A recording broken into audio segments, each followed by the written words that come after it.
और आज भगवंत मान ने बोला है कि और भी पकड़ेंगे, तो हमारे पास आए थे, अब अगर पकड़ लिया हमने किसी बात की कोई आपत्ति नहीं जताई कि उन्होंने क्यों पकड़ा है। हम ये कह रहे थे पहले दिन से कि आप जब आपको ज़रूरत है किसी व्यक्ति की, आप उनको बुलाएं, और जब आप बुलाएंगे हमारे व्यक्ति आपके पास खुद ब खुद चल के आएंगे, और अगर आपको ज़रूरत है उनकी तो आप पकड़ सकते हैं। ये बात हम कहने के लिए विजिलेंस के दफ्तर पे, कार्यालय पे गए थे। हमारी कोई लड़ाई नहीं है इस प्रकार की भी क्यों पकड़ा, हमने कब कहा है क्यों पकड़ा है। आपने देखा होगा रात को लोगों ने धरना दिया था, हमने कहा कि भाई धरना उठाइए, हम सामने बैठेंगे, हम किसी के काम में किसी के काम का कोई विरोध नहीं करेंगे, लेकिन पंजाब की जनता को ये बताने का काम करेंगे कि जिस प्रकार से ये कार्य और काम हो रहा है ये तरीका सही नहीं है। मैंने कल भी कहा और आज भी कह रहा हूँ कि आप दिल्ली में सीबीआई की बात कर रहे हैं, केजरीवाल साहब खुद कह रहे हैं कि हम सब लोग जाएंगे सीबीआई ने जिसको गिरफ्तार करना कर ले, ये केजरीवाल साहब ने कहा है कि नहीं कहा है। और उनको हम भी ऐसे गए हैं, उनके रेड हुआ है, एफआईआर दर्ज हुई है। यहाँ आशु जी का नाम तो एफआईआर में था ही नहीं, पहले पकड़ते हैं फिर एफआईआर में नामजद करते हैं, पकड़ लिया नहीं पकड़ते हैं फिर नामजद करते हैं। उन्होंने एफआईआर किया, रेड किया, अभी तक बुलाया नहीं, सम्मन जारी होंगे, जब बुलाएंगे प्रक्रिया फॉलो करेंगे। हम ये नहीं कहते कि वो सही कर रहे हैं या कोई फलां गलत कर रहा है, हमारे लिए तो कोई प्रक्रिया भी नहीं है। हमारे लिए तो कह दिया जाता है कि चला दो, इनको भी पकड़ लेना है। तो फिर क्या करते हैं कि विजिलेंस आ जाती है।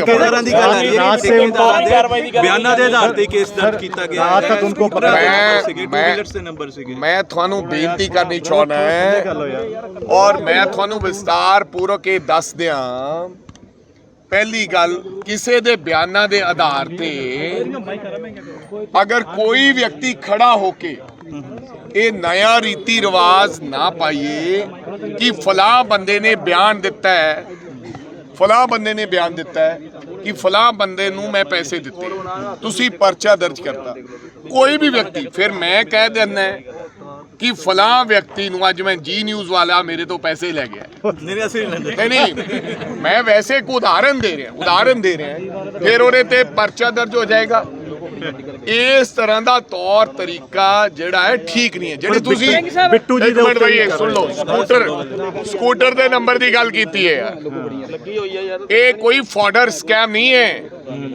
मेरे कहने का मतलब मैं किसी की अगवाई नहीं कर रहा स्कूटर की नंबर की, पर मैं ये कहना चाहना है, स्कूटर का नंबर किसी बंदे ने दिता कि मैं पूछना चाहना मीडिया नूं जां मीडिया के राही ऑफिशियल्स नूं कि जिहड़ा झोना जां कणक ढोआ ढुआई हुई उस स्कूटर ते हुई।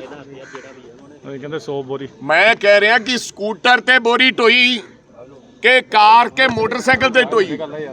एरा मैं कारण दस देना थानू मीडिया नूं, व्हाट इज दिस हैपनिंग। मैं क्यों इहदे विच डीपली पुछया भी ये होया की, ये मैं थानू दसना चाहना है। जदों प्रोक्योरमेंट हुंदी है, मंडी च माल आ जांदा है, जदों मंडी च माल आ जांदा, सरकार नूं यह हुंदा कि जल्दी मंडी चों माल चक लिया जाए। तुसी कई बारी चैनल से चलाउने हो कि ट्रैक्टर चक रहे ने मंडियां चों माल, हाई कोर्ट की पाबंदी के बावजूद भी ट्रक नहीं चक रहे, ट्रैक्टर चक रहे ने।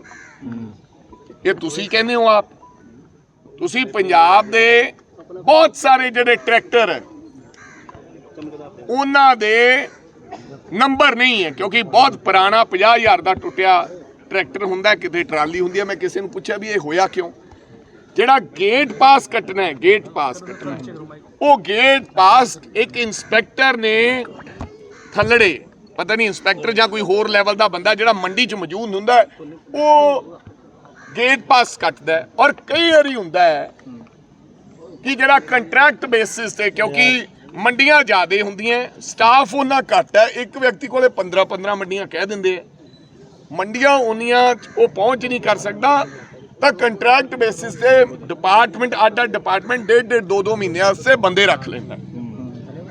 ਫਿਰ ਉਹਨਾਂ ਤੇ ਵੱਖਰੀ ਲਿਖਾਈ ਵੀ ਹੋਏਗੀ ਗੇਟ ਪਾਸਾਂ ਤੇ, ਇੱਕ ਬੰਦੇ ਦੀ ਲਿਖਾਈ ਹੋਣੀ ਚਾਹੀਦੀ ਹੈ। ਜਦੋਂ ਟਰੈਕਟਰ ਲੋਡ ਹੋ ਗਿਆ ਗੇਟ ਪਾਸ ਬੁੱਕ ਤੇ, ਉਹ ਆ ਕੇ ਕਹਿ ਦਿੰਦਾ ਜੀ ਮੇਰਾ ਟਰੈਕਟਰ ਲੋਡ ਹੋ ਗਿਆ, ਉੱਥੇ ਹੀ ਬੈਠਾ ਉਹ ਨੰਬਰ ਲਿਖਾ ਦਿੰਦਾ ਵੀ ਆਹ ਨੰਬਰ ਹੈ ਜੀ ਤੇ ਮੈਨੂੰ ਦਿਓ ਗੇਟ ਪਾਸ, ਮੈਂ ਜਾਵਾਂ। ਉਹਦੇ 'ਚ ਮਾਲ ਲੱਦਿਆ ਹੁੰਦਾ। ਮਾਲ ਮੈਨੂੰ ਲੱਗਦਾ ਜਿਹੜੀ ਫੂਡ ਐਂਡ ਸਿਵਲ ਸਪਲਾਈ ਹੈ ਕੁਆਂਟਲਾਂ ਦੇ ਜਾਂ ਬੋਰੀ ਦੇ ਹਿਸਾਬ ਨਾਲ ਪੈਸੇ ਦਿੰਦੀ ਹੈ, ਉਹ ਫਿਰ ਉਹ ਮਾਲ ਚੱਕਦਾ, ਸਰਕਾਰ ਦਾ ਮਾਲ ਚੱਕਦਾ ਹੈ। ਸਰਕਾਰ ਦੇ ਮਾਲ ਵਾਸਤੇ ਟੈਂਡਰ ਹੋਇਆ ਨਾ, ਤੇ ਸਰਕਾਰ ਦਾ ਮਾਲ ਚੱਕਦਾ ਤੇ ਉਹ ਜਾ ਕੇ ਸ਼ੈਲਰ ਲੈ ਜਾਂਦਾ ਹੈ। ਸ਼ੈਲਰ ਲੈ ਜਾਂਦਾ ਹੈ। ਜਦੋਂ ਸ਼ੈਲਰ ਲੈ ਜਾਂਦਾ ਹੈ, ਉੱਥੇ ਸ਼ੈਲਰ ਦਾ ਮਾਲਕ ਗਿਣਤੀ ਕਰਕੇ ਉਹ ਮਾਲ ਦੀ ਵਾਪਸੀ ਚਿੱਟਾਂ ਉਹਨੂੰ ਦੱਸ ਦਿੰਦਾ, ਰਿਸੀਵਿੰਗ ਦੇ ਦਿੰਦਾ ਵੀ ਇੰਨਾ ਮਾਲ ਸਾਡੇ ਕੋਲੇ ਆ ਗਿਆ। ਫਿਰ ਉਸ ਠੇਕੇਦਾਰ ਨੂੰ ਸਰਕਾਰ ਉਹਨਾਂ ਚਿੱਟਾਂ ਦੇ ਮੁਤਾਬਕ ਕਿ ਇੰਨਾ ਮਾਲ ਤੂੰ ਢੋਤਾ, ਤੈਨੂੰ ਪੈਸੇ ਇੰਨੇ ਤੇਰੇ ਬਣ ਗਏ, ਇਸ ਭਾਅ ਨਾਲ ਅਸੀਂ ਇਹਨੂੰ ਤੈਨੂੰ ਪੈਸੇ ਦੇਤੇ। ਫਿਰ ਸਰਦਾਰ ਸਾਹਿਬ 2 ਮਿੰਟ ਚੁੱਪ ਦਾ ਦਾਨ ਬਖਸ਼ੋਗੇ। ਫਿਰ ਜਿਹੜਾ ਸ਼ੈਲਰ ਚੋਂ ਜਿਹੜਾ ਮਾਲ ਲੱਗਿਆ ਹੁੰਦਾ ਸਰਕਾਰ ਦਾ, ਉਹਨੂੰ ਸ਼ੈਲਿੰਗ ਹੋ ਕੇ ਯਾਨੀ ਕਿ ਚਾਵਲ ਉਹਦਾ ਬਣ ਕੇ ਉਹ ਸ਼ੈਲਰ ਵਾਲਾ ਸਰਕਾਰ ਦੇ ਖਾਤੇ ਮਾਲ ਲਾ ਆਉਂਦਾ ਹੈ। ਸਰਕਾਰ ਦੇ ਖਾਤੇ ਜਦੋਂ ਮਾਲ ਲੱਗ ਜਾਂਦਾ ਹੈ ਤੇ ਫਿਰ FCI ਪੰਜਾਬ ਸਰਕਾਰ ਨੂੰ ਉਹ ਪੈਸਾ ਵਾਪਸ ਦੇ ਦਿੰਦੀ ਹੈ ਕਿ ਭਾਈ ਤੁਹਾਨੂੰ ਅਸੀਂ ਤੁਹਾਡਾ ਜ਼ਿਮੀਂਦਾਰ ਦਾ ਕਿਸਾਨ ਦਾ ਮਾਲ ਆਇਆ, ਅਸੀਂ ਉਹਨੂੰ ਲਾ ਲਿਆ, ਚੱਕਿਆ, ਤੁਸੀਂ ਸਾਨੂੰ ਪੈਸੇ ਦਿੱਤੇ ਜਿਹੜੀ CCI ਲਿਮਿਟ ਹੁੰਦੀ ਹੈ, ਤੇ ਅਸੀਂ ਹੁਣ ਤੁਹਾਨੂੰ ਮਾਲ ਤੁਹਾਡਾ ਜਮ੍ਹਾਂ ਕਰਾਤਾ ਤੇ ਪੈਸੇ ਕਟਾ ਕੇ ਸਾਨੂੰ ਵਾਪਸ ਕਰ ਦਿਓ। ਮੋਟਰਸਾਈਕਲ ਤੇ ਕੋਈ ਢੋਆ ਢੁਆਈ ਹੋਈ ਨਹੀਂ, ਮਾਲ ਜਾ ਹੀ ਨਹੀਂ ਸਕਦਾ ਮੋਟਰਸਾਈਕਲ ਤੇ। ਗਲਤੀ ਉਹ ਕਿਉਂ? ਮੋਟਰਸਾਈਕਲ ਦਾ ਨੰਬਰ ਪਿਆ, 1 ਮਿੰਟ, ਜਾਂ ਉਹ ਸਕੂਟਰ ਦਾ ਨੰਬਰ ਪਿਆ, ਉਹ ਟਰੈਕਟਰ ਵਾਲੇ ਨੇ ਲਿਖਾਇਆ, ਟਰੈਕਟਰ ਦਾ ਸਹੀ ਨੰਬਰ ਸੀਗਾ ਕਿ ਨਹੀਂ ਸੀਗਾ। ਜਿਵੇਂ ਮੈਂ ਤੁਹਾਨੂੰ ਕਿਹਾ ਕਿ ਅੱਜ ਕੱਲ ਪੰਜਾਬ ਦੇ ਅੰਦਰ ਜਿਹੜੇ ਕਿਸਾਨਾਂ ਦੇ ਟਰੈਕਟਰ ਹੈ ਉਹਨਾਂ ਦੀਆਂ ਸਾਰਿਆਂ ਦੀਆਂ ਰਜਿਸਟ੍ਰੇਸ਼ਨ ਨਹੀਂ ਹਨ। ਜਿਹੜੇ ਪੁਰਾਣੇ ਟਰੈਕਟਰ ਹੈ, ਐਸੇ ਬਥੇਰੇ ਟਰੈਕਟਰ ਨੇ ਜਿਨ੍ਹਾਂ ਦੀਆਂ ਕੋਈ ਰਜਿਸਟ੍ਰੇਸ਼ਨ ਹੀ ਨਹੀਂ। ਉਹ ਫਿਰ ਜੋ ਲਿਖਾ ਦਿੰਦੇ ਉਹ ਨੰਬਰ ਲਿਖ ਲਿਆ, ਉਹ ਜ਼ਿੰਮੇਵਾਰੀ ਟਰੈਕਟਰ ਦੇ ਨੰਬਰ ਦੀ। ਯਾਰ ਮੈਂ ਮੀਡੀਆ ਰਾਹੀਂ ਪੁੱਛਣਾ ਚਾਹੁੰਦਾ ਸਰਕਾਰ ਦੀ ਕਿ ਇੱਕ ਕੈਬਨਿਟ ਮੰਤਰੀ ਦੀ ਜ਼ਿੰਮੇਵਾਰੀ ਹੈਗੀ ਆ ਕਿ ਉਹ ਜਾ ਕੇ ਟਰੈਕਟਰ ਦਾ ਨੰਬਰ ਚੈੱਕ ਕਰੇ। ਜੇ ਤਾਂ ਇਹ ਜ਼ਿੰਮੇਵਾਰੀ ਸਾਡੇ ਮੰਤਰੀ ਦੀ ਹੈ ਤਾਂ ਕੋਈ ਗੱਲ ਨਹੀਂ ਭਾਈ, ਪਰਮਾਤਮਾ ਤੁਹਾਨੂੰ ਚੜ੍ਹਦੀ ਕਲਾ ਰੱਖੇ, ਤੁਸੀਂ ਸਾਡਾ ਬੰਦਾ ਫੜ ਲਿਆ ਹੈ। ਵੜਿੰਗ ਸਾਹਿਬ 1 ਮਿੰਟ ਮੈਡਮ, ਮੈਨੂੰ ਗੱਲ ਪੂਰੀ ਕਰ ਲੈਣ ਦਿਓ। ਜੇ ਉਹਦੀ ਜ਼ਿੰਮੇਵਾਰੀ ਨਹੀਂ ਹੈ, ਤੁਸੀਂ ਠੇਕੇਦਾਰ ਫੜਿਆ ਤੇ ਠੇਕੇਦਾਰ ਨੇ ਤੁਸੀਂ ਕਹਿੰਦੇ ਹੋ ਵੀ ਇਹਨਾਂ ਨੇ ਨਾਂ ਲੈ ਤੇ, ਉਹਦਾ ਕੋਈ ਸਬੂਤ ਪੈਸੇ ਦਿੱਤੇ ਦਾ, ਪੈਸੇ ਨਗਦ ਦਿੱਤੇ, ਕੋਈ ਟ੍ਰਾਂਜੈਕਸ਼ਨ ਹੈ, ਫਲਾਂ ਹੈ। ਵੈਸੇ ਤਾਂ ਅਕਸਰ ਹੀ ਕਿਹਾ ਜਾਂਦਾ ਕਿ ਫਲਾਂ ਪ੍ਰਾਪਰਟੀ ਫਲਾਣੇ ਬੰਦੇ ਦੀ ਹੈ, ਫਲਾਂ ਪ੍ਰਾਪਰਟੀ ਫਲਾਣੇ ਬੰਦੇ ਦੀ ਹੈ, ਫਲਾਂ। ਜਿੰਨਾ ਚਿਰ ਕਾਗਜ਼ੀ ਪੱਤਰੀ ਕੋਈ ਚੀਜ਼ ਨਹੀਂ ਹੈ, ਤੁਸੀਂ ਕਾਨੂੰਨ ਦੇ ਸਾਹਮਣੇ ਕਿੱਦਾਂ ਸਾਬਿਤ ਕਰੋਗੇ ਕਿ ਇਹ ਫਲਾਣੇ ਨੂੰ ਪੈਸੇ ਦਿੱਤੇ, ਕਾਰੇ ਚੈੱਕ ਨਾ ਦਿੱਤੇ, ਕਾਰੇ ਨਾਲ ਪੈਸੇ ਦਿੱਤੇ? ਉਸ ਵੇਲੇ ਦੀ ਕੋਈ ਵੀਡੀਓ ਹੈ, ਕੋਈ ਵੌਇਸ ਨੋਟ ਹੈ ਵੀ ਮੈਂ ਫਲਾਂ ਸਮਝਦੀ ਹੈ। ਜੇ ਐਸਾ ਕੋਈ ਸਬੂਤ ਨਹੀਂ ਹੈ ਤੇ ਤੁਸੀਂ ਇੱਕ ਬੰਦੇ ਦੇ ਕਹਿਣ ਤੇ ਲਿਆ ਕੇ ਤੁਸੀਂ ਇੱਕ ਮੰਤਰੀ, ਕੈਬਨਿਟ ਰੈਂਕ ਦੇ ਮੰਤਰੀ ਨੂੰ ਫੜ ਲਿਆ। ਇਸੇ ਕਰਕੇ ਮੈਂ ਕਹਿੰਦਾ ਇਹ ਪ੍ਰਕਿਰਿਆ ਚੰਗੀ ਨਹੀਂ ਹੈ। ਤਾਂ ਕੱਲ ਨੂੰ ਕੋਈ ਵੀ ਵਿਅਕਤੀ ਖੜਾ ਹੋ ਕੇ ਕਿਸੇ ਦੇ ਖਿਲਾਫ ਵੀ ਕੋਈ ਵੜਿੰਗ ਸਾਹਿਬ उस तो बाद जल बिट्टू जी को भी वड़िंग साहब बिट्टू जी के ऊपर भी FIR करने जा रही है सरकार। मैं आपको ये कहना चाहता हूँ, दिल्ली की बात भी, मैं किसी एजेंसी को ये नहीं कहना चाहता कि वो जायज काम कर रहे हैं। एजेंसीज का दिल्ली स्तर पर भी, दिल्ली के लेवल पर भी सरकारें, ये नई रवायत पड़ गई। आप मैंने कल देखा था वो इमरान खान के ऊपर टेररिस्ट एक्ट लगा दिया गया है पाकिस्तान में। अब इमरान खान कोई आतंकवादी तो नहीं हो सकता जो देश का प्रधानमंत्री रहा है, और पहले भी ये फितरत रही है जो देश का प्रधानमंत्री होता है उसको पकड़ के सलाखों के पीछे। हिंदुस्तान पाकिस्तान बनने जा रहा है, हिंदुस्तान पाकिस्तान बनने जा रहा है। एजेंसीज को ऐसा काम नहीं करना चाहिए, गलत एजेंसीज का इस्तेमाल नहीं होना चाहिए, चाहे वो दिल्ली में हो रहा है, चाहे में पंजाब में हो रहा है। लेकिन आम आदमी पार्टी की सरकार अब अपने आदमी के साथ खड़ी होती है तो कह रहे हैं हमारे वाले कट्टर ईमानदार है। आप बिल्कुल हम नहीं आएंगे, हम यहाँ पर उनके साथ देने के लिए नहीं आएंगे, हम प्रदर्शन नहीं कर रहे, हम विरोध नहीं कर रहे, हम विजिलेंस के काम में किसी प्रकार का विघन नहीं डाल रहे, वो नहीं कर रहे। उत्थे तो वो कहने भी साडे वाले कट्टर ईमानदार है, असी सारे नाल जावांगे। अगर असी कहने भी साडे वाले दे कोई सबूत ही नहीं है, वो ਜਿਹੜੀ ਪਾਲਿਸੀ ਹੈ ਤੁਸੀਂ ਉਹਨਾਂ ਨੂੰ ਪਾਲਿਸੀ ਦੇ ਹਿਸਾਬ ਤੇ ਮਨੀਸ਼ ਸੋਡੀਆ ਜੀ ਨੂੰ ਘੇਰ ਰਹੇ ਆ ਵੀ ਪਾਲਿਸੀ ਦੇ ਵਿੱਚ ਦਿੱਕਤ ਹੈ। ਸਾਡੀ ਪਾਲਿਸੀ ਉਹਦਾ ਕੈਬਨਿਟ 'ਚੋਂ ਅਪਰੂਵ ਹੁੰਦੀ ਹੈ, ਫਿਰ ਉਸ ਪਾਲਿਸੀ ਨੂੰ ਹਾਈ ਕੋਰਟ ਦੇ ਵਿੱਚ ਚੈਲੰਜ ਕੀਤਾ ਜਾਂਦਾ ਹੈ तमाम ਲੋਕਾਂ ਦੇ ਦੁਆਰਾ, ਫਿਰ ਹਾਈ ਕੋਰਟ ਫਿਰ ਅਪਰੂਵਲ ਦਿੰਦਾ ਕਿ ਜਿਹੜੀ ਪਾਲਿਸੀ ਹੈ ਉਹ ਸਹੀ ਬਣੀ ਹੈ। FIR 'ਚ ਵੀ ਲਿਖਿਆ ਪਾਲਿਸੀ ਸਹੀ ਬਣੀ ਹੈ।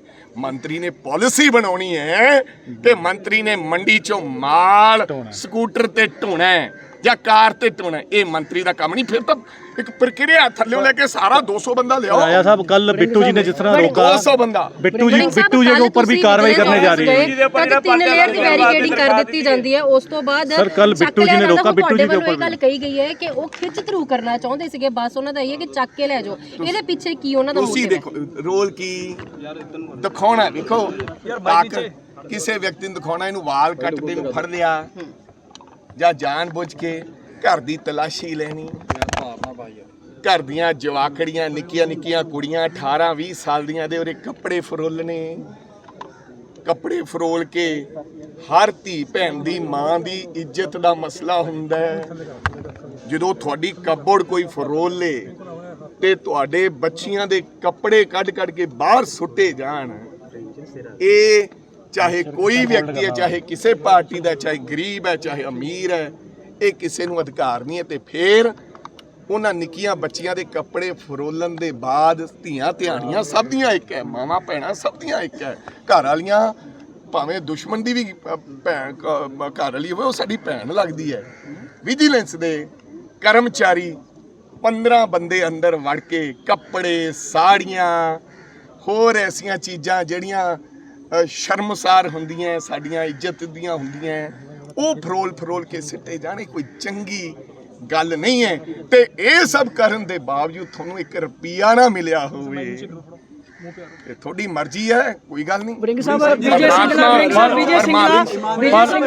वड़िंग साहब बिट्टू जी ने जिस तरह से रोका था, बिट्टू जी के ऊपर कार्रवाई करने के लिए लिखा गया है। विजय सिंगला खिलाफ कोई सबूत नहीं हाल तक सरकार पेश कर पाई कि यार मैं कह रहे हैं अल्टीमेटली ਇਹਨਾਂ ਗੱਲਾਂ 'ਚ ਕੋਈ ਦਮ ਨਹੀਂ ਰਹਿਣਾ। 2G ਸਕੈਮ ਹੋਇਆ ਸੀ, 2 ਲੱਖ ਕਰੋੜ ਰੁਪਏ ਦਾ ਘਪਲਾ। ਮੈਨੂੰ ਲੱਗਦਾ ਤੁਸੀਂ 25-30 ਪੱਤਰਕਾਰ ਖੜੇ ਹੋ, ਮੈਨੂੰ ਦੱਸ ਦਿਓ ਤੁਹਾਨੂੰ ਕਿਸੇ ਨੂੰ ਨੌਲੇਜ ਹੈਗੀ ਹੈ 2G ਸਕੈਮ ਬਾਰੇ? ਕਿਸੇ ਨੂੰ ਨਹੀਂ ਪਤਾ। ਉਹ 2G ਸਕੈਮ ਹੈ ਕਿ ਤੁਸੀਂ ਕਹਿੰਦੇ ਇੱਕ ਟੈਲੀਕਾਮ ਸਕੈਮ ਹੈ, ਮੈਨੂੰ ਵੀ ਨਹੀਂ ਪਤਾ, ਪਰ ਉਹ ਚੱਲਿਆ ਕਿ 2 ਲੱਖ ਕਰੋੜ ਰੁਪਏ ਦਾ ਘਪਲਾ ਚਲਾਤਾ CBI। ਅੰਤ ਕੀ ਹੋਇਆ? 6 ਮਹੀਨੇ ਉਹ ਕਾਨੂੰਨ ਮੂਜੀ ਤੇ ਉਹ ਇਹ ਰਾਜਾ ਅੰਦਰ ਵੀ ਰਹਿ ਕੇ ਆਏ, ਲੇਕਿਨ ਬਾਈ ਇੱਜ਼ਤ ਬਰੀ ਕਰ ਦਿੱਤਾ ਗਿਆ। ਅੱਜ ਫੇਰ ਉਸੇ DMK ਦੀ ਸਰਕਾਰ ਤਮਿਲਨਾਡੂ 'ਚ ਬਣੀ। ਠੀਕ ਹੈ, ਇਹ ਲੋਕਾਂ ਦੀਆਂ ਨਜ਼ਰਾਂ 'ਚ ਕੁਝ ਲੋਕਾਂ ਨੂੰ ਇਸ ਤਰ੍ਹਾਂ ਦੀ ਕਹਾਣੀ ਬਣਾ ਕੇ ਇਹ ਸਾਡੇ ਹਾਲਾਤ ਐਸੇ ਬਣਾਉਣਾ ਚਾਹੁੰਦੇ ਹਨ। ਉਹ ਜਿਸ ਤਰ੍ਹਾਂ ਫਰਾਰ ਦੱਸਿਆ ਜਾ ਰਿਹਾ ਉਸ ਵਾਲੇ ਕਿ ਗਲਤ ਮੈਸੇਜ ਨਹੀਂ ਜਾਂਦਾ ਯਾਰ। ਹੁਣ ਮੀਨੂ ਮਲਹੋਤਰਾ, ਦੇਖੋ ਗੱਲ ਸੁਣ, ਕੌਣ ਹੈ ਮੀਨੂ ਮਲਹੋਤਰਾ? ਪਹਿਲੀ ਗੱਲ ਦੱਸ ਦਿਆਂ ਕਿ ਆਸ਼ੂ ਜੀ ਦਾ ਕੋਈ ਵੀ ਮੀਨੂ ਮਲਹੋਤਰਾ PA ਨਹੀਂ। ਜਾਣਕਾਰ ਹੋ ਸਕਦਾ ਹੈ, ਦੋਸਤ ਹੋ ਸਕਦਾ ਹੈ, ਪਰ ਕੋਈ PA ऑफिशियल ਕਿਸੇ ਪ੍ਰਕਾਰ ਦਾ ਮੀਨੂ ਨਹੀਂ ਹੈ। ਬੇਲੀ ਹੋ ਸਕਦਾ ਹੈ, ਸੱਜਣ ਹੋ ਸਕਦਾ ਹੈ, ਦੋਸਤ ਹੋ ਸਕਦਾ ਹੈ, ਮੈਨੂੰ ਇਸ ਬਾਰੇ ਪਤਾ ਨਹੀਂ ਹੈ, ਪਰ ऑफिशियल PA ਨਹੀਂ ਹੈ। ਦੂਜੀ ਗੱਲ, ਕੌਣ ਫਰਾਰ ਹੈ, ਕੌਣ ਨਹੀਂ ਫਰਾਰ ਹੈ, ਉਹਦੀ ਜ਼ਿੰਮੇਵਾਰੀ ਆਸ਼ੂ ਜਾਂ ਰਾਜੇ ਵੜਿੰਗ ਦੀ ਨਹੀਂ ਹੈ। ਅਸੀਂ ਤਾਂ ਇਹ ਕਹਿੰਦੇ ਵੀ ਕਾਂਗਰਸ ਦਾ ਜਿਹੜਾ ਲੀਡਰ ਹੈ, ਜੇ ਸਾਨੂੰ ਕਿਸੇ ਨੂੰ ਸਾਡੀ ਜ਼ਰੂਰਤ ਹੈ, ਸਾਨੂੰ ਤੁਸੀਂ ਸੰਮਣ ਜਾਰੀ ਕਰੋ ਸਾਡਾ ਵਿਅਕਤੀ ਪੇਸ਼ ਹੋਏਗਾ, ਦੂਸਰੇ ਕਿਸੇ ਵਿਅਕਤੀ ਦੀ। ਹੁਣ ਸਾਰੇ ਪੰਜਾਬ ਦੀ ਜ਼ਿੰਮੇਵਾਰੀ ਕਾंग्रेस ने थोड़ी चुकी वड़िंग साहब, मेरा सवाल है, आशू जी के बाद अब शिकंजा कसने जा रही है हाँ जी। बिट्टू जी के पर। बिट्टू जी के खिलाफ इन्होंने चलो कहा जी, कि वड़िंग डाला है। बात ये है, शिकंजा तो देखो जी, उन्होंने रात हम हर application व्यक्ति कहते हैं कि हम कोई गुनहगार नहीं है भाई। किसी आपदे साथी का साथ देना जे गुनाह है तो फिर ठीक है, जे साथी का साथ देन ते शिकंजा कसिया जाऊगा तो फिर कोई गल नहीं। फिर इसको भी की किस गल? तरह से देखते हैं आप? ਹੁਣ ਕੀ ਪ੍ਰੋਗਰਾਮ ਹੈਗਾ ਕਾਂਗਰਸ ਪਾਰਟੀ ਦਾ ਸਾਹਿਬ ਹੁਣ ਕੀ ਪ੍ਰੋਗਰਾਮ ਹੈ ਮੈਂ ਤਾਂ ਕਹਿ ਰਿਹਾ ਇਟਸ ਅ ਵੈਂਡੇਟਾ ਪੋਲਿਟਿਕਸ, ਬਦਲਾਖੋਰੀ ਦੀ ਭਾਵ ਨਾਲ। ਤੁਸੀਂ ਮੈਨੂੰ ਸਬੂਤ ਕਰ ਦਿਓ। ਜਦੋਂ ਇੱਕ ਮਿੰਟ, ਇਹਨਾਂ ਨੇ ਤੁਸੀਂ ਚਲਾਤਾ ਟੀਵੀ ਚੈਨਲਸ ਨੇ, तो फिर ਟੀਵੀ ਚੈਨਲਸ ਨੇ ਚਲਾਤਾ ਕਿ 2000 ਕਰੋੜ ਰੁਪਏ ਦਾ ਘਪਲਾ। ਤੁਸੀਂ ਸਾਬਤ ਕਰ ਦਿਓ, ਮੈਂ ਸਾਰੀ ਉਮਰ ਤੁਹਾਡਾ ਕਰਜ਼ਦਾਰ ਰਹੂੰਗਾ ਕਿ 2000 ਕਰੋੜ ਰੁਪਏ ਦਾ ਜਿਹੜਾ ਘਪਲਾ ਹੈ ਉਹ ਕਿੱਦਾਂ ਘਪਲਾ ਹੈ।